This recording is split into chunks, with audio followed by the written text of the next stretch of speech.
Reading with your kids. Hola, ni hao, konnichiwa, assalamu alaikum, shalom, mahaba, monimuli wanji, namaste, jumbo, bienvenidos. Hi, my name is Jed Lee, and this is the Reading with Your Kids podcast. We are coming to you from the beautiful neighborhood of Reedville in the southwest corner of Boston, Massachusetts.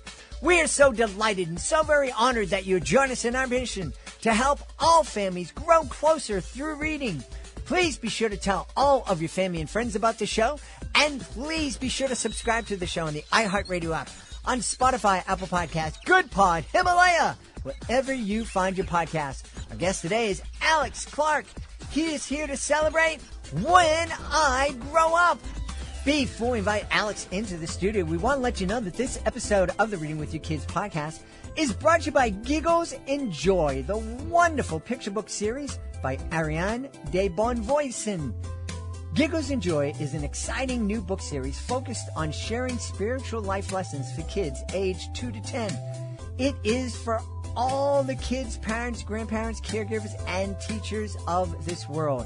There are 3 books in the series, Giggles and Joy, You Are Loved, Being You, with 8 poems in each. Some are short, some are long, some rhyme, some don't. They are positive, lighthearted, and will have a lasting effect on the child's mind. They are universal in nature and will exist alongside any religion. Goldie Hawn, yes, that Goldie Hawn, Hollywood star and founder of Mind Up, says these books are a gift to kids and to the world. These books belong in every family, classroom, and school library.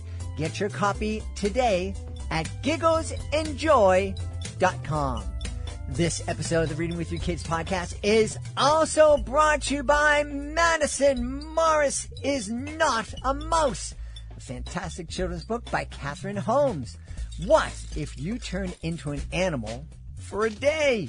That's what happens to the second graders and author Catherine Holmes' humorous and heartfelt Class Critters chapter book series, including the newest book, Madison Morris Is Not a Mouse.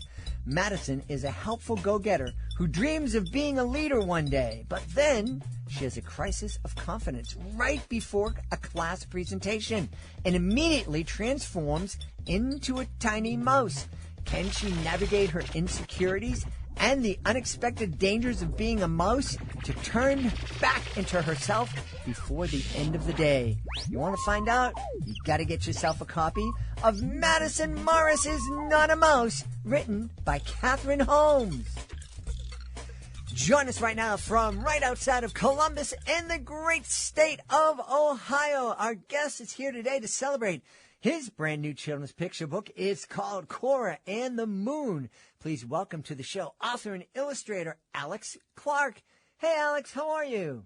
I'm good. How are you doing? I'm doing wonderful. Alex and I just had a wonderful conversation about retail and kids and being a parent and an uncle, and I just can't wait to get into the meat of this conversation and find out about Cora And The Moon. Yes, Cora and the Moon.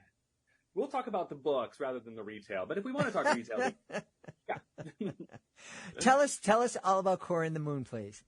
Okay, so Cora and the Moon, my writing partner and I, we put this book together in like 2020, and we were going to do a Kickstarter because we've been trying to get this through some indie publisher, and then lo and behold, right before we launched a Kickstarter, Gen Z Publishing out of New Jersey picked us up, and so Cora and the Moon, a wonderful picture book that we put out in 2021, and I'm still doing some press for it.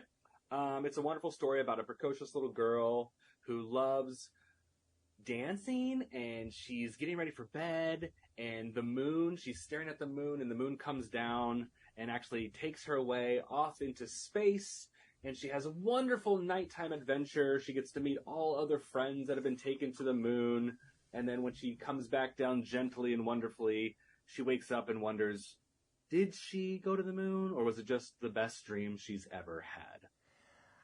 You know, I have to tell you, I love those dreams where you wake up and it's like, I had a weird dream and it was like so cool. right? It's so realistic, and you want to pinch yourself. Yeah.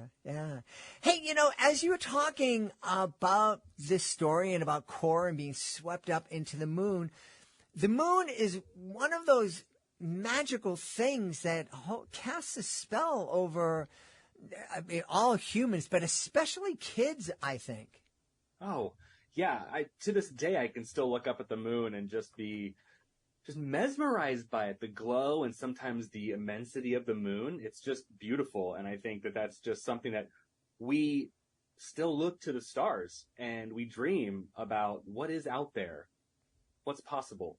Yeah.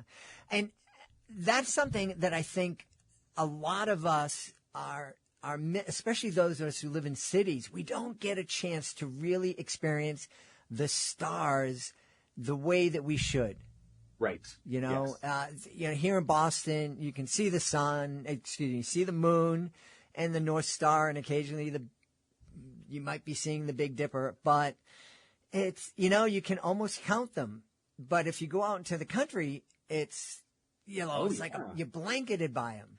Oh, yeah. I grew up in the country. I'm from the middle of nowhere, Indiana. So it's one of those places where if you go outside at night, there are no lights anywhere.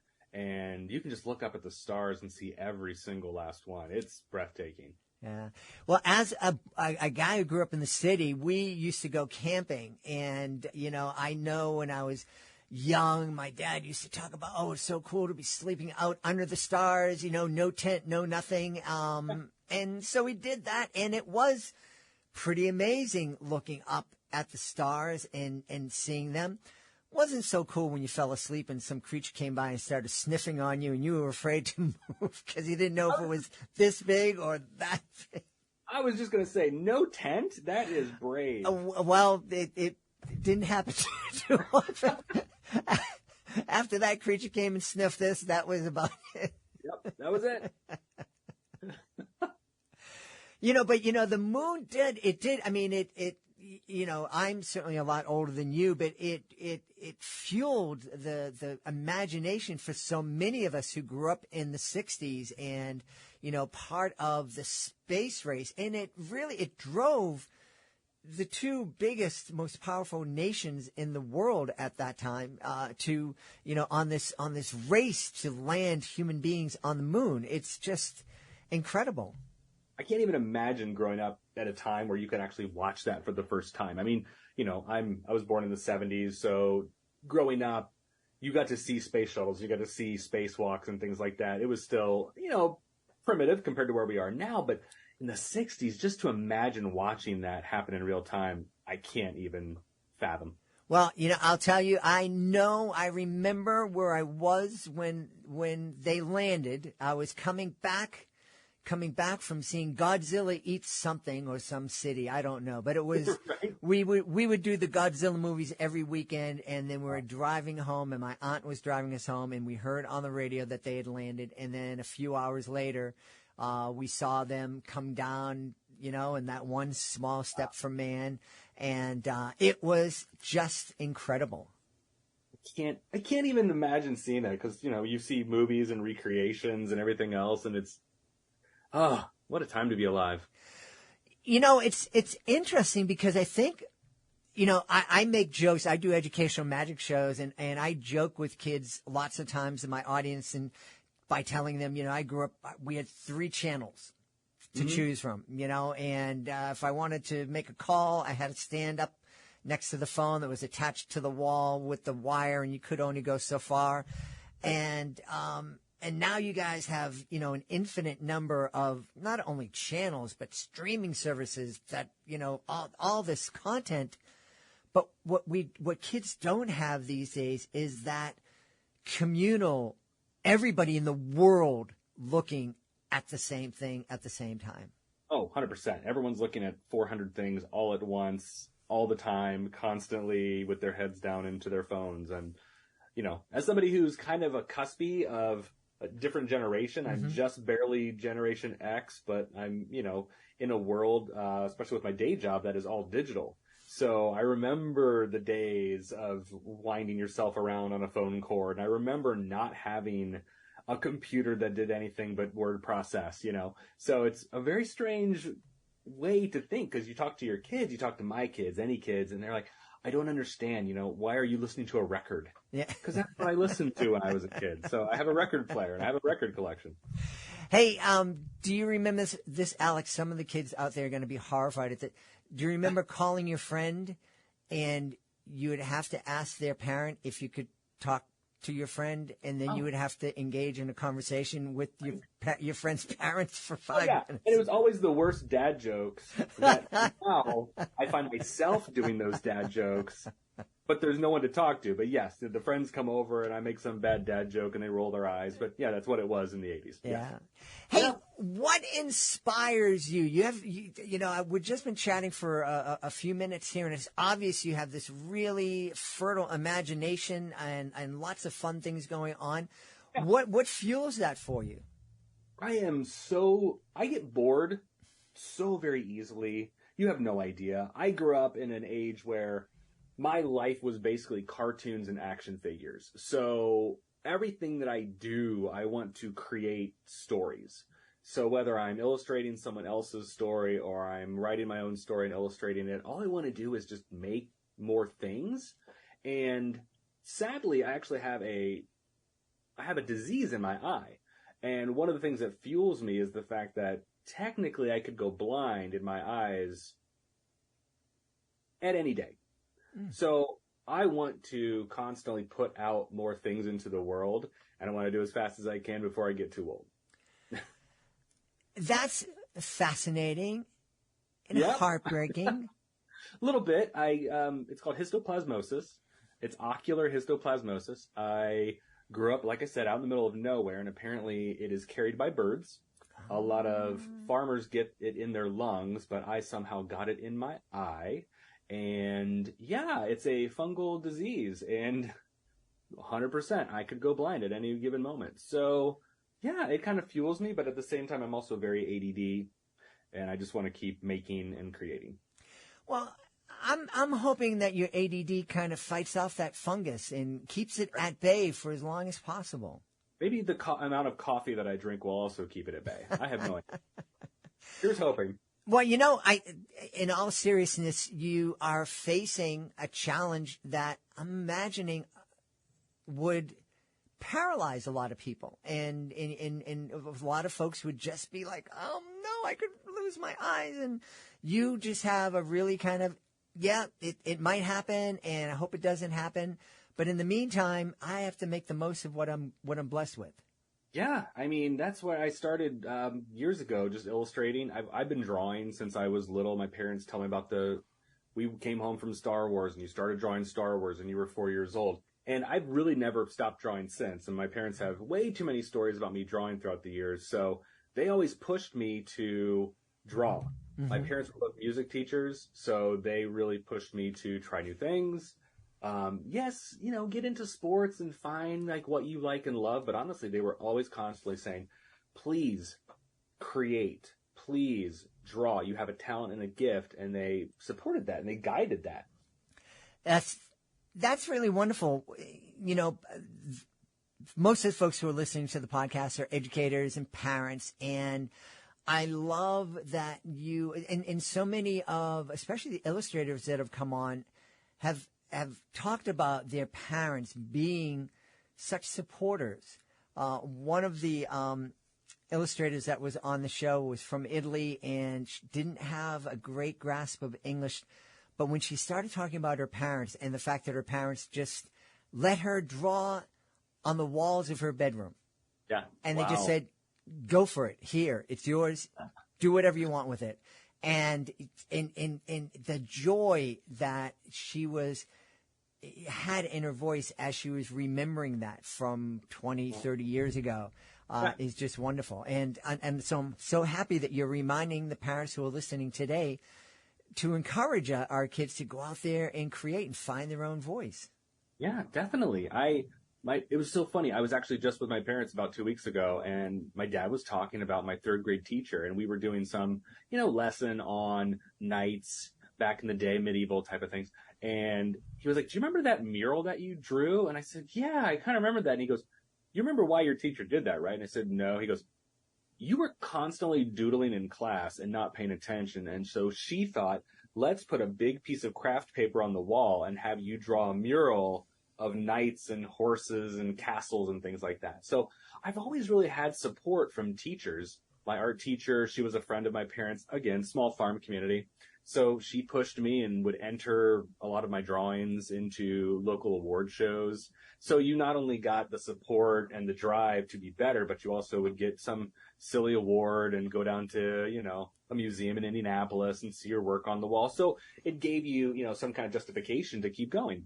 That's very, very cool. Yeah. I'm curious. One of the things I love asking illustrators is, as you're creating, what comes first, the images or the story, the words? So with Cora and the Moon, my friend Casey, he's literally a copywriter that I've worked with before, and we're good friends.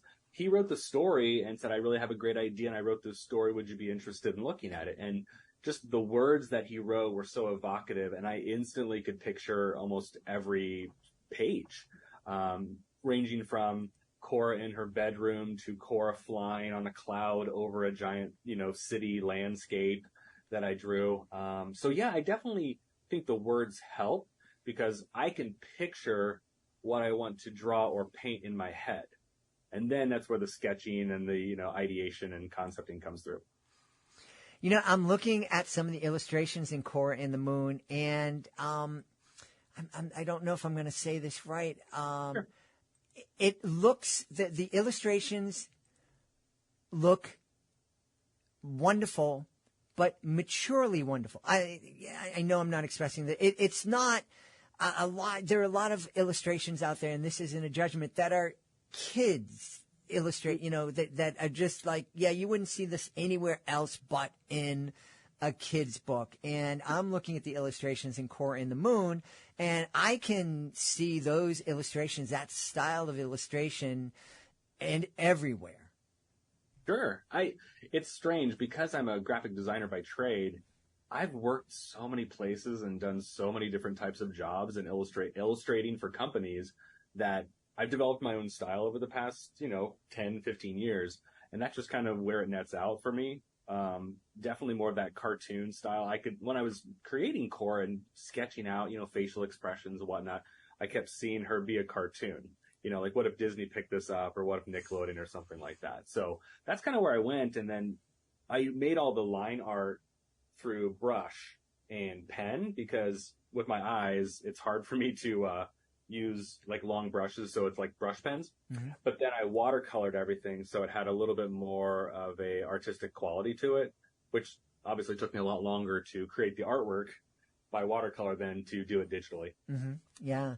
Well, I know a little bit about brush pens because my beautiful wife, after she retired, she took up watercolor, and I bought her some. I didn't know what they were. She said, I need brush pens. And I thought, okay, that sounds weird, but I got them and she loves them. Sure. And, it's a beautiful way to create. It's a beautiful medium. Yeah. Well, thank you. Yeah, I love it. And it's how I've been illustrating most of the graphic novels and comic book work I've been doing too. Yeah. With my depth perception being basically garbage, it's easier with brush pens and have more control than with actual brushes. Yeah.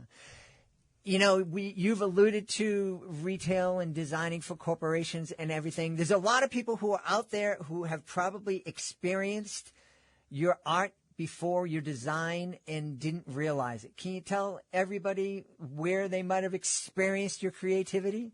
Sure. I have worked for Walmart in a product development role. I remember this was literally, oh my gosh, I'm getting old, 20 years ago. And I was making skateboard deck artwork for their skateboards that were in the store. I was making designs and illustrations for back to school notebooks, t-shirts, you name it, stuff like that. I worked for Abercrombie and Fitch for 10 years. So there I did t-shirt artwork and any artwork that went on the apparel. So you could have a baseball cap. You could have a Hollister sweatshirt. I might have painted a surfer girl. I might have made the design for the screen printing.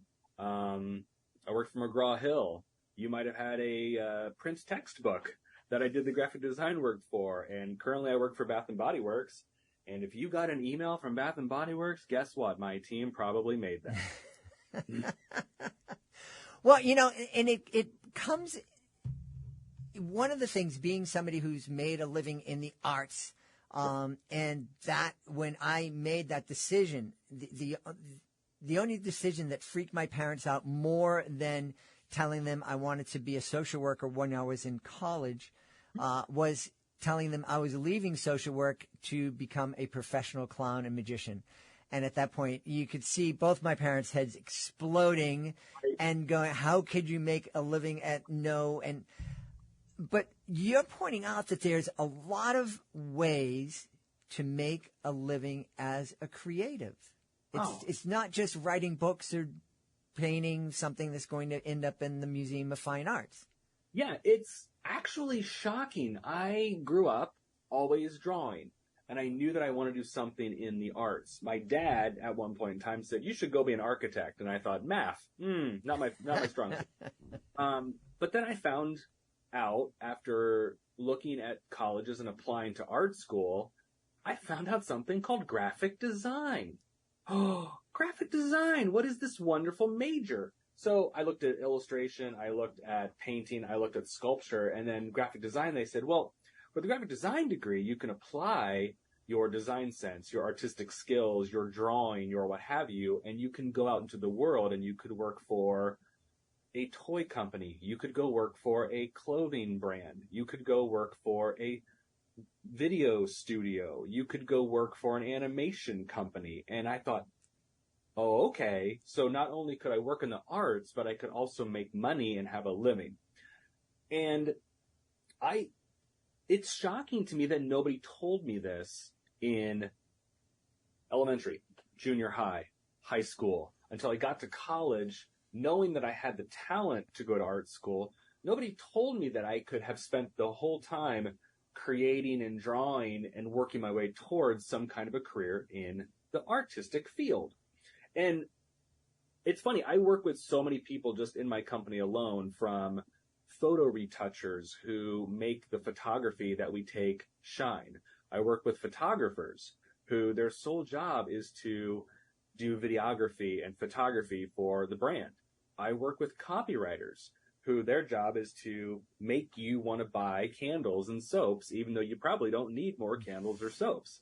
I work with graphic designers, illustrators. I work with people who literally create magical paper artwork that will eventually go in the front of the store. So that way a factory can replicate some sculpture that they made out of foam core and paper. I don't think that kids know that at a certain point, you could actually go out there and be a video editor. Mm-hmm. You could make TV commercials. I worked at an agency and I did a storyboard for a Tidy Cats commercial, where I actually storyboarded out an entire commercial. And then they said, you know what? We actually need a painting of a cat. Could you make us a painting of a cat? And I said, sure. I made a painting of a cat and it was in the commercial. So there are so many avenues that I think kids have the opportunity to take if they have a creative voice. They just don't know that that's even a possibility. Right. Yeah. Well, it's the same with kids who love sports. It's the idea like, oh, unless I'm Michael Jordan, I can't make a living. And that's not true. There's so many, there's coaching, there's, athletic trainers, there's just so many ways. If you have something that you love, if your kid has something that he or she loves, encourage them, help them discover ways that they can take that with them for the rest of their lives. If I know people who can't draw, and they tell me all the time, and these are the creatives I actually work with, who say, I can't draw, but I work in video, or I'm a writer, and I feel like at a certain point, kids, a lot of times, and this is just me looking at, my children and other people's children, at a certain point, creating doesn't become a priority anymore. Mm-hmm. You're young, you draw, you're coloring, everything else, and usually by middle school to junior high, you start finding other things that kind of interest you, whether it be sports or band or whatever. And I feel like if people just gave the opportunity for everyone to continue to create, whether it be drawing, what have you, I feel like there's so many opportunities for kids to grow up and work in a career that is fulfilling, but also creative. Right. Yeah, absolutely. Absolutely. When I was in a school visit a couple years ago, I actually pulled a kid up on the stage and I said, who made your T-shirt? And he said, I don't know what you mean. And I said, you have a graphic of a dinosaur riding a skateboard. I said, somebody had to physically draw that to then have it be put on your shirt. And I said, look around. And I said, point to something cool in somebody's article of clothing. And they're like, oh yeah, you got a star and you got a this and a Nike swoosh and whatever. And I said, that's what I do for a living currently. And they were like, what? Yeah. They couldn't even understand. It's hilarious. And I loved it. Yeah. That's really cool. And Cora and the Moon. It's a pretty cool book. Well, thank you. Yeah. I loved making it. It was great. Yeah. Hey, tell everybody where they can go to find out more about Cora and the Moon and also find out more about you. Sure. Cora and the Moon, like I said, is published through Gen Z Publishing. It's a small indie publisher. You can go to their website. If you go to Amazon, type in Cora and the Moon book, you'll find us there. And I am, alexmclarkart.com is my website. And you can find me on Instagram, AlexMClark78, because that's how old I am. I'm out there. We're always doing market events and book signings. I've got an upcoming one at the local coffee shop, and I can't wait to read some stories to kids. Awesome. We've had a great time speaking about a lot of really cool things with our guest. He's the illustrator of Cora and the Moon, Alex Clark. Hey, Alex, thanks so much for being with us. Thank you so much, Jed. Please be sure to join us for the next episode of the Reading with Your Kids podcast. Our guest will be Sarah French. She'll be here to celebrate a beautiful story, Jesus and Saint Nick. That's the next episode of the podcast. Right now, I want to thank the folks who made today's show so wonderful. Of course, I want to start by thanking our guest, Alex Clark. Please be sure to check out his fantastic website and book. I also want to thank our sponsors, Madison Morris is Not a Mouse by Catherine Holmes, and Giggles and Joy, the wonderful picture book series by Ariane D. Bonvoisen. I also want to thank my team, Fatima Khan, Rory Grady, Soji Franklin, and O'Leary. I want to thank my beautiful wife for all the support she gives me. Most of all, we all want to thank you. Thank you so much for taking the time to join us today, and as always, thank you so very much for taking the time to make the world a better place by reading with your kids. I'll be looking for you in the next edition of the Reading with Your Kids podcast.